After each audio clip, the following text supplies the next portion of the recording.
Lorsqu'une famille arrive dans un nouveau pays, les enfants sont souvent les premiers à apprendre la nouvelle langue et inévitablement, ils deviennent les traducteurs de la famille. Le docteur Umrabal, chercheur, décrit ce que c'est que d'être un enfant responsable des relations entre ses parents et les médecins et les propriétaires, le personnel des banques ou les fournisseurs des restaurants. Baba, Baba, crie le moniteur d'auto-école. Jiavan-Yi, 13 ans, est assise à l'arrière de la voiture pendant que son père prend sa leçon de conduite. L'instructeur, qui a entendu ce mot chinois au cours d'une des leçons précédentes du père de Jiavan-Yi, a l'air perplexe. Jiavan-Yi était dans la position inhabituelle d'agir en tant qu'interprète pour son père lorsqu'il apprenait à conduire. Elle a pris des notes et a répété en chinois exactement ce que l'instructeur a dit en anglais, des choses comme tourner à gauche au rond-point ou ralentissez au carrefour. C'était assez amusant et je pensais faire quelque chose pour aider ma famille, dit-elle en se retournant. J'apprenais aussi à conduire sans le savoir, à faire quelque chose que les autres enfants n'avaient pas l'occasion de faire, se rappelle-t-elle. Un an plus tôt, la famille de Jiavan-Yi avait déménagé de Chine au Royaume-Uni et alors qu'elle avait réussi à apprendre l'anglais de base à l'école, son père avait du mal. Ma collègue, le docteur Sarah Crafté, et moi-même avons rencontré des enfants interprètes, dont certains n'avaient que 7 ans, qui aidaient leurs parents à communiquer dans les magasins, les banques et même les postes de police. C'est aussi une chose émotionnelle, parce que si on vous traite bien, vous vous sentez bien et si vous n'êtes pas bien traité, vous vous sentez mal dans votre peau et cela a vraiment un impact sur l'identité des jeunes, explique Sarah Crafté. Oliwia, 17 ans, qui traduit du polonais à l'anglais pour sa mère depuis 2008, connaît bien ce sentiment. Le documentaire radiophonique d'Umrabal intitulé Translating for Mom and Dad est diffusé sur le World Service de la BBC à partir du 9 octobre. Une fois, quand Oliwia et sa mère ont été victimes d'abus racistes dans un but, Oliwia a dû choisir entre traduire le message ou protéger sa mère des mots haineux. Esmeralda, qui a 16 ans et qui vient du Pérou, a été soudainement confrontée au mot kyste après l'opération mineure de sa mère. Je ne savais pas comment le dire en anglais. J'étais tellement confuse et j'essayais de communiquer avec le médecin pour essayer de dire quelque chose de similaire. Je ne savais pas quoi dire, raconte-t-elle. Elle ajoute, parfois, je ne veux pas y aller parce que le truc de ma mère est vraiment, vraiment compliqué. Des traducteurs professionnels sont disponibles pour ce genre de situation, mais toutes les familles nouvellement arrivées ne les connaissent pas ou ne réalisent pas qu'elles sont gratuites, dans certaines régions, en tout cas. Mais si les patients veulent que leurs enfants traduisent, et que les enfants ne refusent pas, que doit faire le personnel médical? C'est un débat en cours.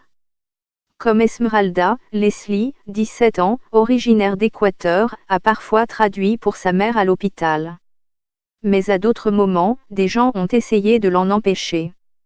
Ils disent que j'ai moins de 18 ans, mais elle a besoin d'un traducteur et il n'y a personne d'autre. Je continue à parler et je leur dis ce que ma mère me dit, dit-elle. Ils pensent que nous sommes mineurs, donc nous ne comprenons pas, mais ils nous sous-estiment, déclare-t-elle. Dans une école de Londres, Marianne, qui a 13 ans et vient de Bolivie, traduit de l'anglais à l'espagnol pour sa mère, Marie-Louise, lors de la soirée de ses propres parents. Un bon début, et Marianne traduit calmement et sans hésitation, mot à mot, sa mère acquiesçant de la tête. Cependant, ce n'est pas la fin de la conversation et les choses prennent rapidement une autre tournure. Les yeux de Marianne se dilatent légèrement, et ses joues prennent rapidement une couleur rouge vif.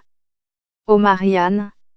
Je ne savais pas que tu parlais pendant le cours, dit Marie-Louise en espagnol, en agitant son doigt d'un côté à l'autre. Marianne me dit que ce n'est pas grave et qu'elle peut arranger ça, mais sa mère n'a pas l'air convaincue. Je demande à Marianne si elle a pensé à changer le message pour adoucir le coup pendant qu'elle traduisait. Je me demandais si je devais le traduire comme tel, à 100% ou pas. C'est pour cela qu'elle réagit comme ça. De plus, ma mère peut lire le visage des professeurs, donc c'est inutile si je mens, dit-elle.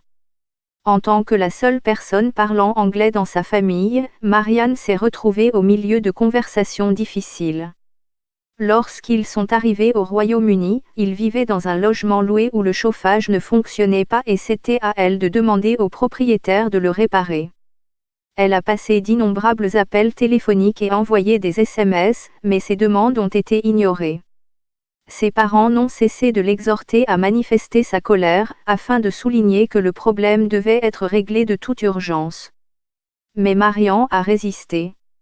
Elle était prise entre un parent en colère et un propriétaire têtu. Ce n'est pas un endroit facile à vivre pour une enfant de 12 ans. Une année entière plus tard, le chauffage a finalement été réparé.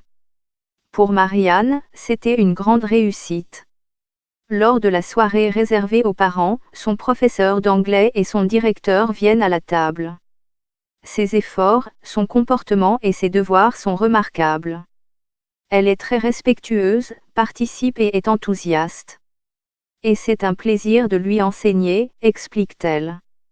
Elle est arrivée au Royaume-Uni il y a 4 ans sans aucune connaissance de l'anglais et maintenant elle lit, écrit et parle à un niveau exceptionnel.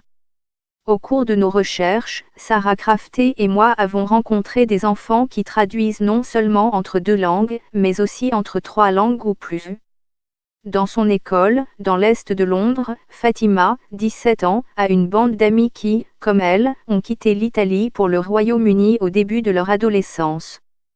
Tous sont issus de familles sud-asiatiques, ils parlent donc le bengali, le singalais ou l'ourdou à la maison, l'italien avec des amis et maintenant l'anglais, passant parfois d'une langue à l'autre.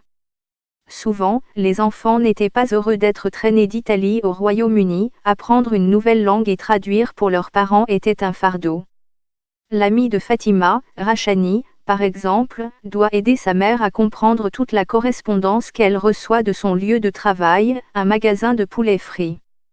Un message texte qu'elle a dû affronter dit « Bonjour l'équipe, s'il vous plaît vérifiez les articles manquants de la semaine dernière. Si vous ne comprenez rien, demandez au chef d'équipe, ils vous expliqueront que nous devons contrôler tous les articles manquants. » Au début, j'avais l'impression que tout reposait sur moi et je me souviens avoir pensé que c'était si injuste, dit Rachani.